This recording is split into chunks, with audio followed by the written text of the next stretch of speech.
Welcome to the Registered Investment Advisor Podcast, where financial services marketing expert Seth Green interviews experts, executives, and top producers to share can't-miss tips on how they successfully manage their financial service firms, grow their businesses, create great relationships, and influence the industry. And now, here's your host, Seth Green.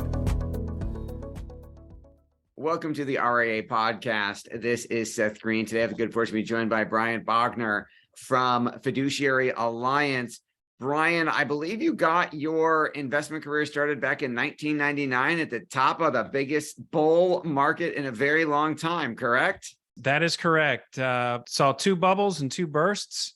Potentially, interesting what's going on right now. But yeah, that was 24 years ago now. And so pretty much my career has been managing through the excess and then managing through the aftermath. So we like to say, hey, it's not how much you make, it's how much you keep is what really matters. Absolutely. At 99, 01, 07, 08, COVID, you've covered the gamut. So how'd you get in business in the first place?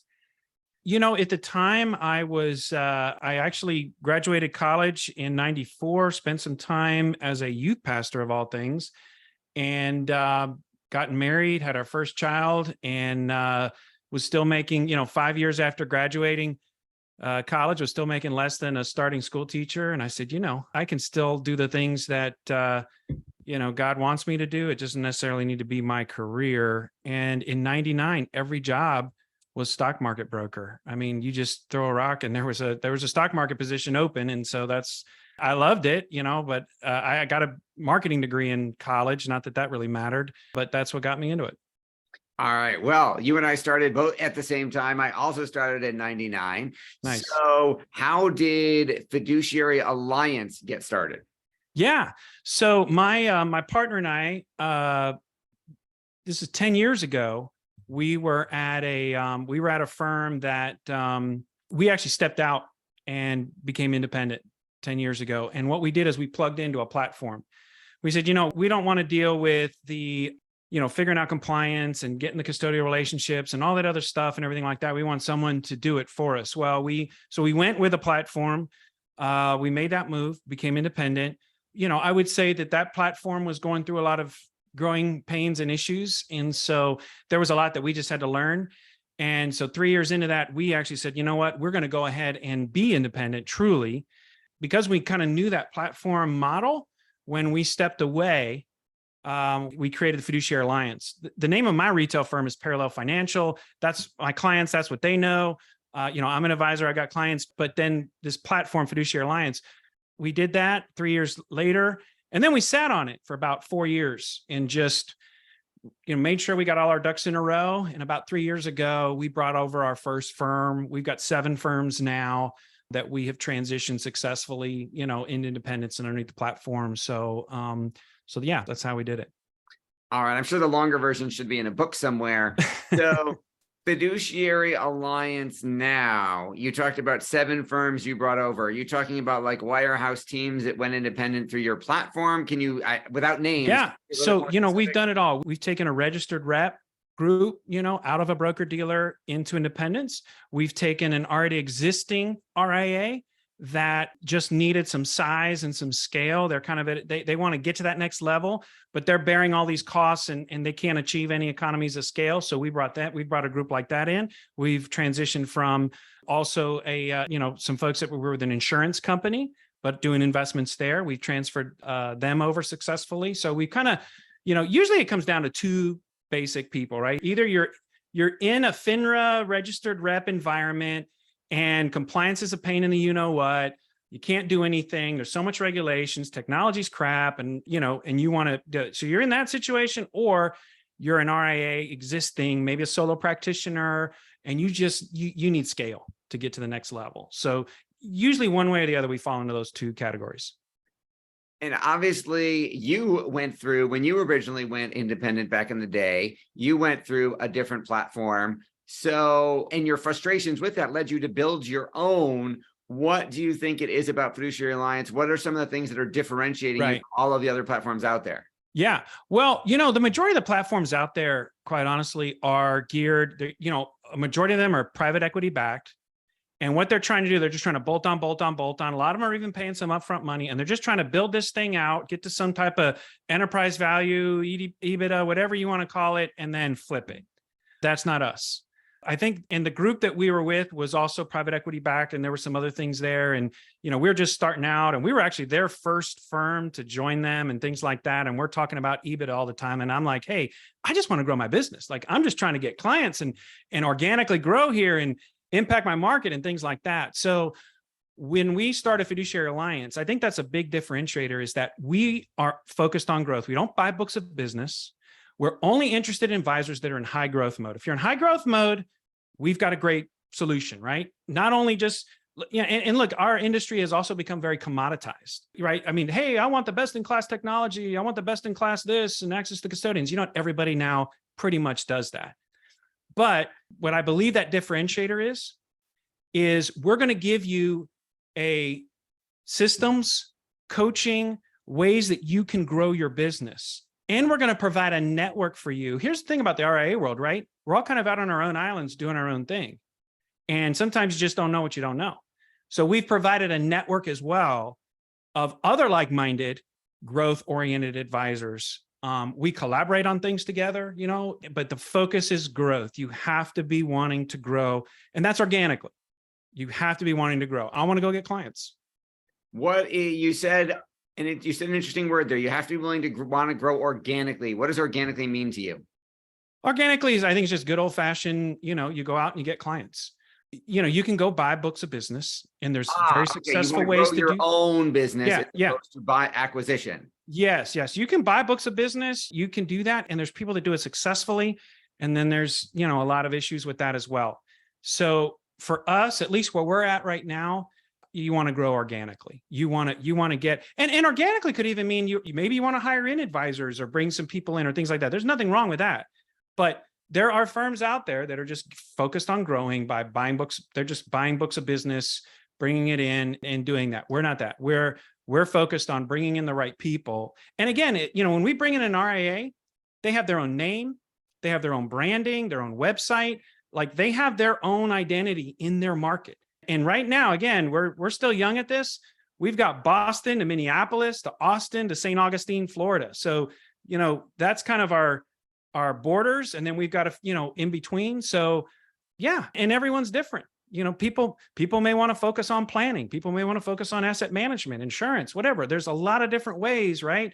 You can peel the apple there, and there's full freedom to do that. What are some of the biggest mistakes you think advisors and RAs make when trying to transition? Well, I think the amount of upfront money now, I think that's changed in the last year, but up until a year ago, I think a lot of the upfront money was getting pretty ridiculous. And what we saw, is advisors would get very, almost like allured into that. Whoa, that's a big number. That's a big check.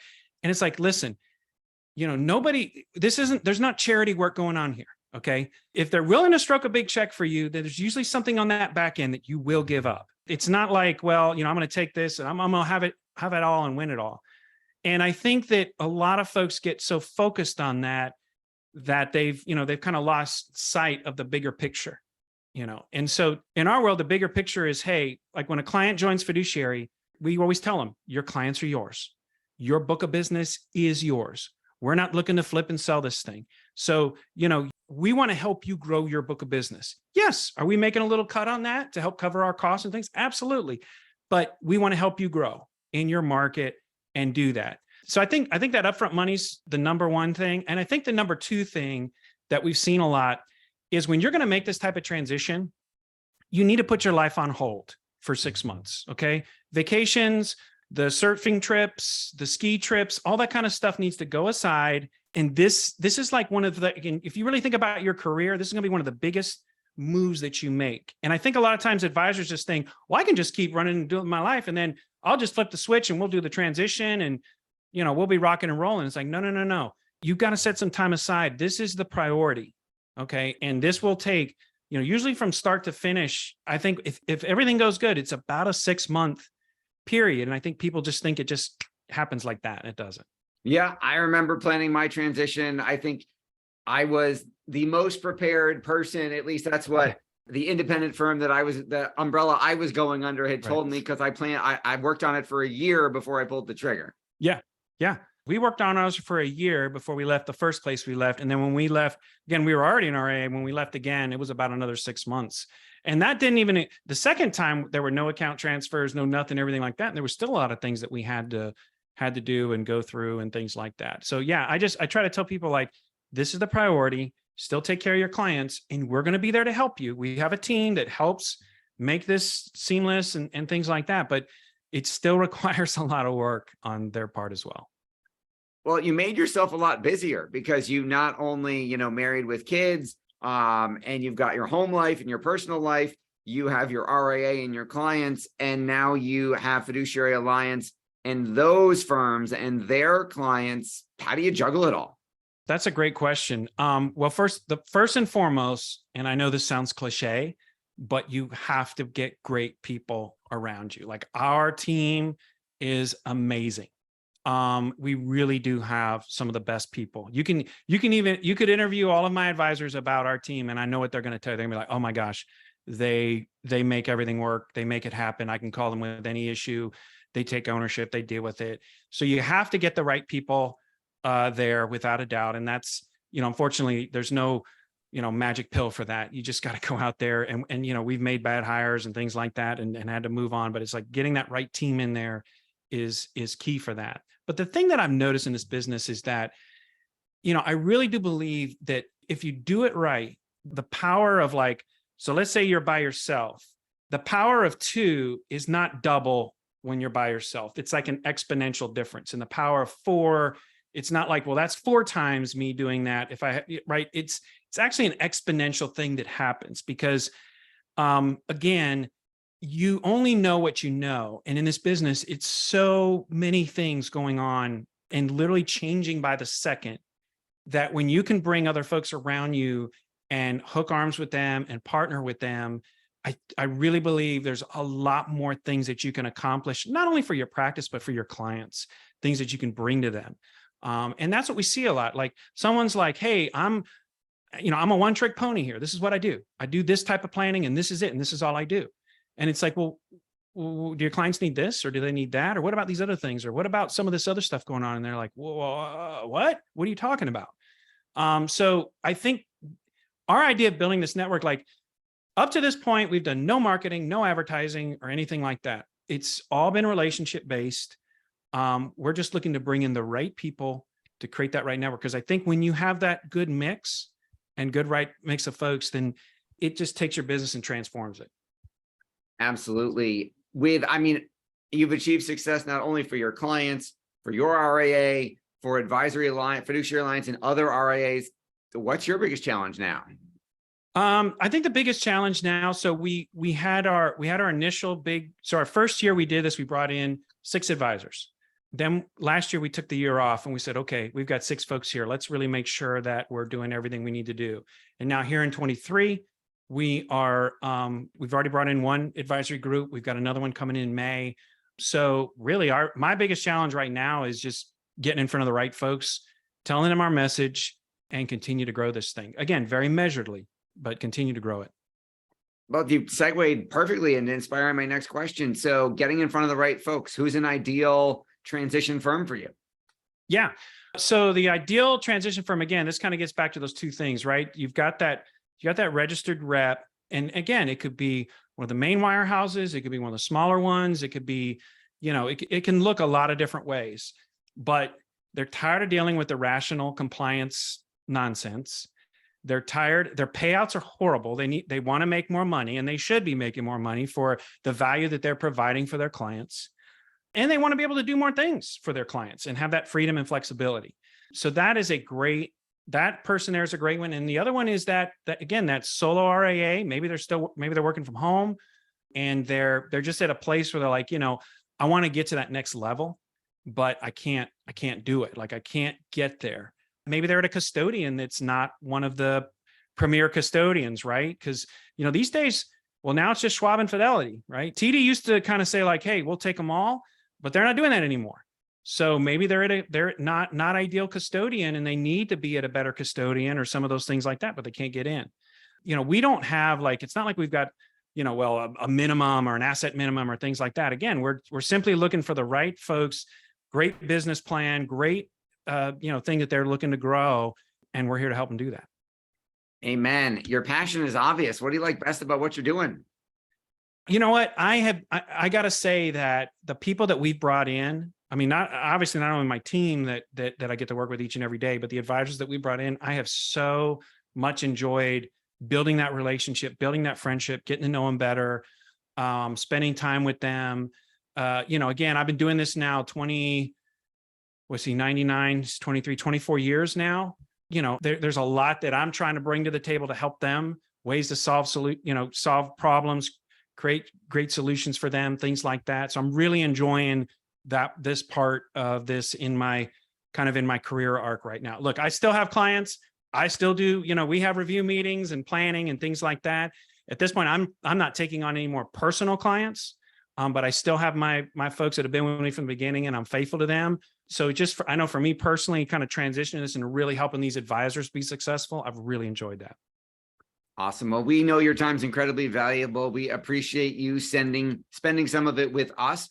For our folks watching and listening who want to learn more, where is the best place for them to go to learn more about Fiduciary Alliance? Yeah, thanks, Seth. It's really simple. It's just fiduciaryalliance.org. fiduciaryalliance.org. It's great just go right to the website. It's got all our contact information. You can schedule a call with me, a confidential call, talk about whatever, but that would be the best place to go for that. Thank you. All right. This has been Seth Green with Brian Boughner from fiduciaryalliance.org. Brian, thanks again for joining us. Thanks again, Seth. Really appreciate the time. Thanks everybody for watching or listening. We'll talk to you or see you next time.